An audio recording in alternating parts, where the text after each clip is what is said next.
Hello, good morning. आज की class BTC second semester RSDC मनियमो। आज का टॉपिक है शिक्षा में प्राच्य और पाश्चात्य विवाद। शिक्षा में प्राच्य और पाश्चात्य विवाद। कल की क्लास में मैंने शिक्षा के बारे में 1793 का आज्ञापत्र और 1893 13 का आज्ञापत्र की चर्चा की थी। 1813 में कहा गया था, महारानी एलिजाबेथ से पूर्वी देशों में व्यापार अनुमति प्रपत्र को प्रत्येक 10 वर्ष बाद पुनर्शोधन हेतु ब्रिटिश पार्लियामेंट में भेजा जाता था। यह प्रक्रिया 31 दिसंबर 1600 से प्रारंभ होकर ईस्ट इंडिया कंपनी व्यापारिक प्रभुत्व के समाप्त होने के बाद तक लगातार चलती रही। इसके बाद 1813 में इसी अनुमति प्रपत्र के पुनर्शोधन के समय एक और ऐतिहासिक घटना घटी। इस आज्ञापत्र में कहा गया था कि प्रतिवर्ष कम से कम 1 लाख रुपए की धनराशि साहित्य के पुनरुत्थान एवं उन्नति के लिए, भारतीय विद्वानों को प्रोत्साहित करने के लिए और अंग्रेजी के अधीन भारतीय भूभाग पर भारतीयों के वैज्ञानिक ज्ञान के प्रचार तथा प्रसार के लिए अनिवार्य रूप से व्यय करनी जानी चाहिए। ये बात 1813 के आज्ञापत्र में कही गई थी। उसी से चलते आगे हम इसी में आज शिक्षा में प्राच्य और पाश्चात्य विवाद की चर्चा करेंगे। तो सन 1813 के आज्ञापत्र के संदर्भ में जो सबसे बड़ा विवाद उछला था वह था प्राच्य और पाश्चात्य विवाद।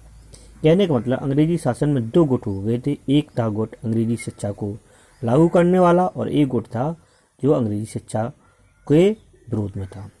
तो प्राच्य विवाद, एक बहुत बड़ा कंपनी कर्मचारियों का वर्ग इस बात को स्वीकार करता था कि प्राचीन भारतीय संस्कृति, प्राचीन भारतीय साहित्य, संस्कृति एवं विरासत का नए सिरे से शिक्षण एवं उन्नयन हो।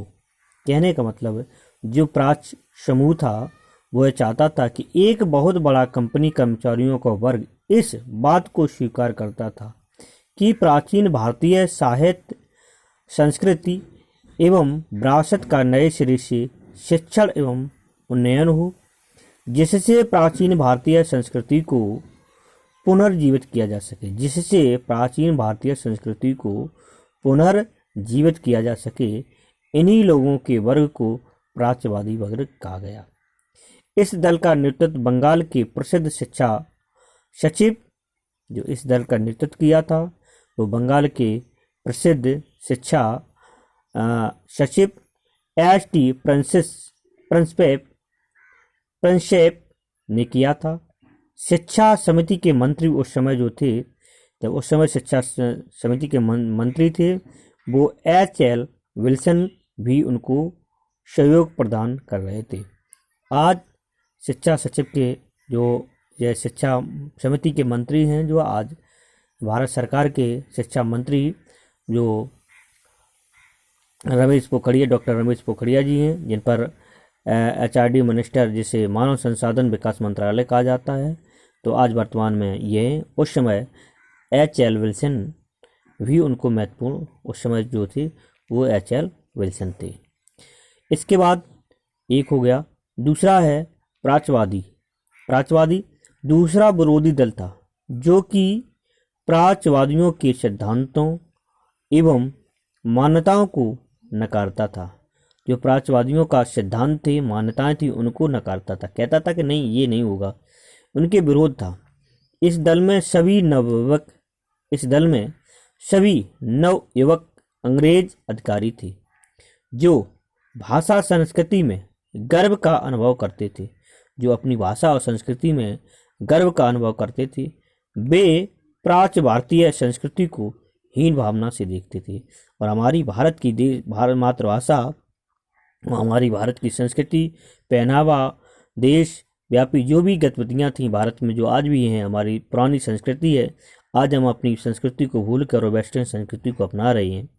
तो उनको जो हमारी जो पहनावा था, जैसे एक पुरुष का धोती कुर्ता और पगड़ी थी और महिलाओं का एक साधारण धोती में रहते थे, तो जो हमारा पहनावा था उनसे वो हीन भावना से देखते थे तथा मानते थे कि उस प्राचीन संस्कृति को ना तो पुनर्जीवन प्रदान किया जा सकता है और वो संस्कृति जो चल रही है, पिछड़ रही है, उसको नया जीवन नहीं मिलेगा, और ना ही तत्कालिक भारतीय समाज तथा अंग्रेज साम्राज्य के लिए उससे कोई लाभ ही होगा, ना ही अंग्रेज साम्राज्य के लिए उससे कोई लाभ ही होगा। तो आज मैंने प्राच्य और पाश्चात्यवादी सिद्धांत के बारे में बता दिया है। इसी के साथ कल का क्लास हमारा लॉर्ड मैकाले का वर्णपत्र 1835 के बारे में चर्चा करेंगे। ओके, धन्यवाद।